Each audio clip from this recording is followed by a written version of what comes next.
Lorsque Nicolas Georgescu-Roegen a publié un livre qui s'appelle The Entropy Law and the Economic Process, publié par Harvard, où il a enseigné, et où enseignait Schumpeter, eh bien il dit « L'économie actuelle repose sur la physique de Newton. Or, la physique n'est plus newtonienne. Newton, c'est une exception à la limite de la physique. La physique, aujourd'hui, c'est la physique thermodynamique. » Voilà. À partir de là, il faut repenser les bases scientifiques de l'économie. Alors, pourquoi est-ce que je dis tout cela? C'est théoriquement très intéressant, mais c'est surtout pratiquement fondamental. Si maintenant vous vous tournez vers ce que Paul Crutzen, prix Nobel de chimie et climatologue, a dit à Mexico en 2000, c'est-à-dire nous sommes dans l'Anthropocène, et qu'est-ce que c'est? C'est la destruction de la planète. Et ça accélère, surtout après la Deuxième Guerre mondiale. Et cette accélération, le GIEC nous dit en 2014, si on ne ralentit pas dans les 20 ans qui viennent, on atteindra un niveau de réchauffement de la planète à la fin du XXIe siècle de 3,8 degrés, qui sera insupportable pour la planète, en tout cas pour les formes supérieures de la vie et pour l'espèce humaine. Donc il faut diminuer la production de CO2. Ça c'était en 2014. En 2018, ils ont revu à la hausse de température. C'est beaucoup plus grave, c'est 5,8 degrés. Voilà.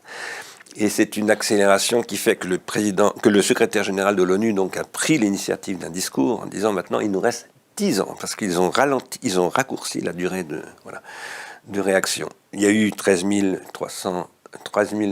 584 chercheurs qui ont publié un texte, surtout des biologistes, des zoologues, etc., disant à peu près la même chose et qu'il fallait changer les règles de l'économie. Mais tout le monde dit ça, mais en même temps, personne ne dit mais qu'est-ce qu'il faut changer exactement dans les règles de l'économie? Ce que nous posons, c'est qu'il faut commencer à transformer sérieusement les règles de l'économie. Pourquoi? Parce que qu'est-ce que c'est que l'Anthropocène? Alors l'Anthropocène, c'est écrit avec un A et un H, ça vient d'Anthropos.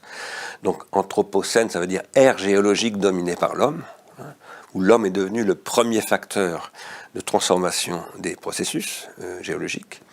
Maintenant, ce que je voudrais dire, c'est que nous travaillons, nous, aujourd'hui, à essayer de concevoir une nouvelle comptabilité mondiale de l'économie. Parce que qu'est-ce que c'est que l'économie au sens moderne?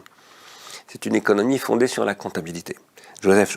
Max Weber l'avait très bien vu déjà dans l'esprit du capitalisme, où il avait montré l'importance des normes comptables. La comptabilité aujourd'hui, c'est ce qui permet de faire de la certification, de certifier par exemple les comptes d'une entreprise, c'est ce qui permet de gérer un budget national, c'est ce qui permet de faire des négociations d'accords internationaux dans tous les domaines. Et nous pensons que ces règles comptables elles sont basées sur des indicateurs économiques qui sont faux. Et qui ont en gros pour effet très pervers de valoriser l'augmentation de l'entropie. C'est-à-dire que plus vous produisez de l'entropie, plus vous êtes solvable. Sauf que vous êtes solvable à court terme, mais à long terme, vous détruisez la planète. L'Anthropocène, en fait, c'est une augmentation générale de l'entropie. L'entropie, ça a trois